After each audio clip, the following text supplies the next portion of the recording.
Menopause brings about a wealth of changes in our body. Not only might you be noticing that you're having hot flushes or your anxiety's gone up, but you might also notice that there have been changes in your bust. And one of the things that myself and lots of other people involved in menopause care tell you is that exercise is a real non-negotiable for trying to have a healthy perimenopause and beyond. But if I'm telling you that exercise is a non-negotiable and you are uncomfortable doing it, how can I give you the skills, the tips and the information to help you find something that works for you? One of the things that I hear people say is that I'm just uncomfortable, particularly around my boob area, because I've never worn a sports bra before, and now I'm trying to do all these new activities. So in this video, I'm going to be talking to you about how to find the right sports bra for you in the perimenopause and beyond.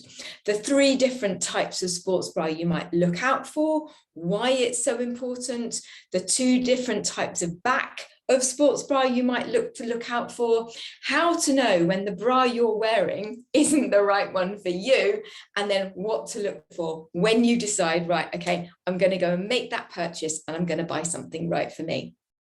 I think, first of all, I'll say there's no disputing that most sports bras aren't particularly sexy. They don't necessarily make us feel attractive, but some of them do actually give you a very good shape. Some of them definitely don't. So when we're looking for a sports bra, we're looking essentially for various different things. So let's just talk about the fabric. Well, there ain't any lace or frilly bits normally in a sports bra. We're looking for something that might have cotton in it. It's probably got lycra in it, and it may have microfiber in it. Cotton and microfiber will help you when you're sweaty for the sweat to come out and then sort of be wicked away rather than getting you hot and sweaty between your boobs. We may be hot and sweaty enough as it is without having a fabric that makes us feel uncomfortable. Let's start with, why is a sports bra so important? People often say to me, Sam, my boobs are all over the place and I'm trying to run and I'm just wearing 2 bras. And I think that that person has recognized that things are moving that they shouldn't do, but just by putting one bra on top of another isn't necessarily the right thing. So we need a sports bra, whatever size our breasts are, because when we are running, we've got gravity making things go up and down. But did you know, not only are your boobs going up and down, but they're also going side to side or round and around, and they're going in and out. So whilst your boobs are essentially fat, the ligaments and other things that are around them, the tendons, they're called Cooper's ligaments actually, are being stretched in a variety of different directions. As our hormones change, and you may notice that your bust size has gone up or down, or you may notice that your nipples are quite tender, you may basically be wearing a pair of breasts that don't look like they used to. And so now is the time to support them to make sure that they don't move too much. Sometimes people get chaffing in the center or under their arms, and sometimes you get, as I say, too much bounce. In fact, a breast size that's probably A or B cup, a fairly small breast size, may move 1 to 1.5 inches if you're doing a high impacting activity. When your boobs are a bit bigger, and I'm a double D, sometimes an E cup, they may be moving 2 to 3 inches. And as I say, that's not just up and down, that's forwards and backwards and side to side. There's a lot of movement going on. And therefore those tendons and the ligaments and that breast tissue, which may be tender because of our hormonal changes, is being quite challenged. So it makes sense to try and keep them in place.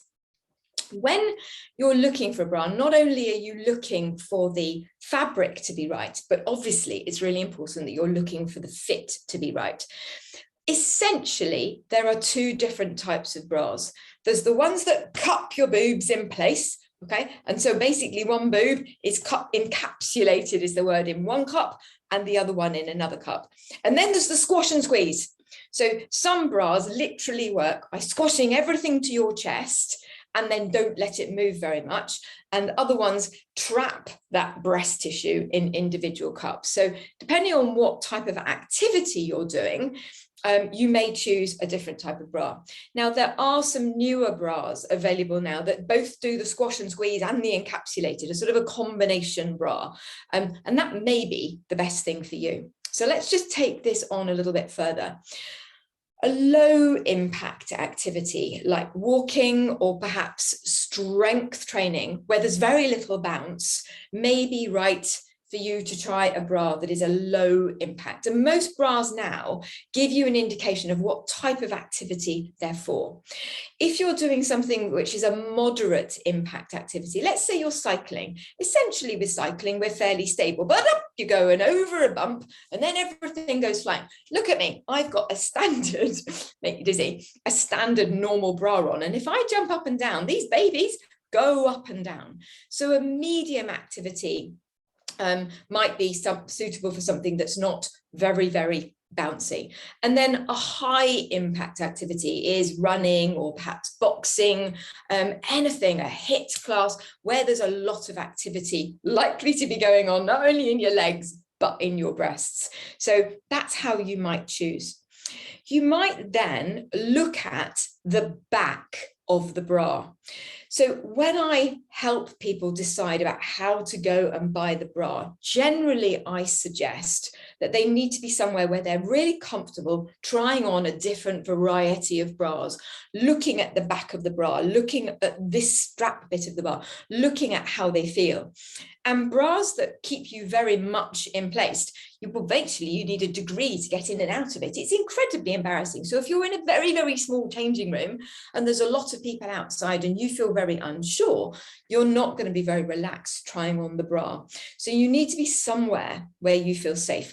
And what you might be looking at initially is whether or not the bra has got a racer back. So this is a racer back bra that you can see is non-adjustable. Okay. The second type of bra that's very popular at the moment and useless really for me, it's ever so pretty, and that's the crisscross bra. These mostly are not adjustable. So whilst they're very attractive on a back, by the time we're in our perimenopause and beyond, and if you've got quite good boobs, all this does really is looks pretty. It doesn't do very much to supporting me. So it's more of a sort of a yoga thing. And then there's a sports bra with the classic bra strap back, which you can see is adjustable. And the advantage of having an adjustable back is that if you're having a big day, or you're uncomfortable, or you're doing something which is even more impact, or the bra has given a little bit, it's stretched a little bit, clearly you can adjust the back. What's also important is that the clasp here at the back has got various different, just like a normal bra, attachments. And a bra fitter once told me that you always start on the loosest one and you get tighter rather than starting on the tightest one and getting a little bit looser. So that's the kind of back to look for. Then, as I mentioned, the front of the bra. So this is a bra which encapsulates each of my breasts. And interestingly, just because I think it is interesting, when I put this on, much like a normal bra, I actually look much smaller here.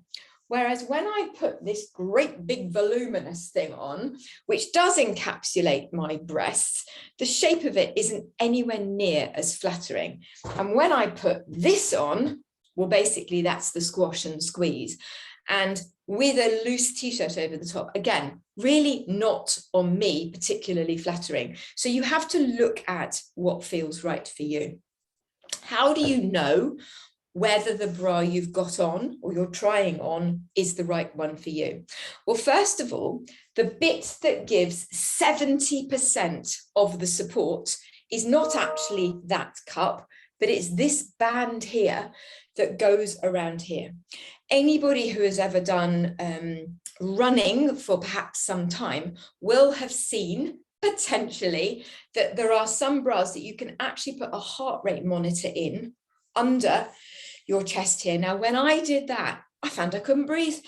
I was trying really hard and it was such a relief to get the flipping thing off. So look for a bra that's got a nice firm band here if you are a high impact activity partaker. And then you need to be able to run 2 fingers under the bra on your skin here. If you can only squeeze 1 finger in, it's too tight.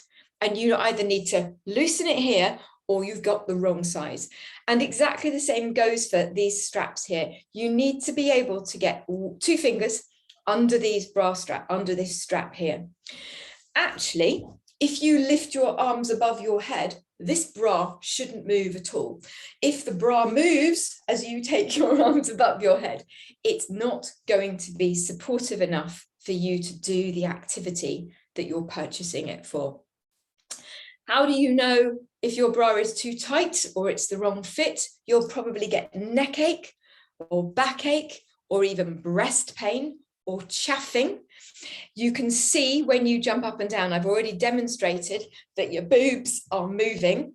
And for that reason, my top tip really is to go to either online or go to a big department store where there are a variety of different makes of bra, because one size at one time in their production may fit you really well, and the next time you go and you just reorder it again, it's a slightly different design and it doesn't work for you. If you're buying them online from an online sports bra provider, my suggestion is that you buy 10 or 12. Now, you choose your normal bra size, and if you are a B or greater cup, I would very definitely suggest you buy a cup size rather than small, medium or large or extra large.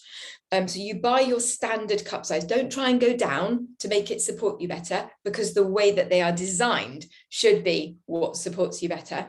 And then get that whole bundle of bras at home, draw the curtains, put on a light, and then stand in front of your mirror with nobody around, not worrying that you're taking long to put it on and take it off and people are waiting for you, and jump up and down, run up and down, do the kind of activity you're going to do and see what happens to these babies. So just to recap, look at 2 fingers under your strap here and 2 fingers under the strap here. Choose from squash and squeeze or encapsulate. Make sure that when you pop your arms up in the air, it doesn't ride up. And then finally, sports bras have a shelf life or a drawer life.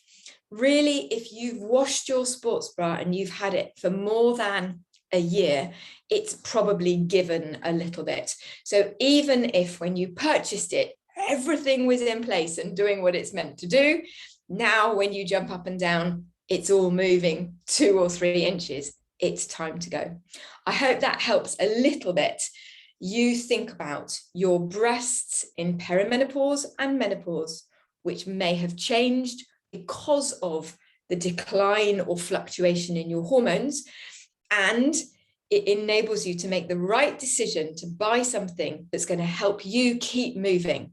Because as I've said so many times, motion is lotion, but not motion in your breasts. Thanks very much for watching. I hope this has been helpful. Bye.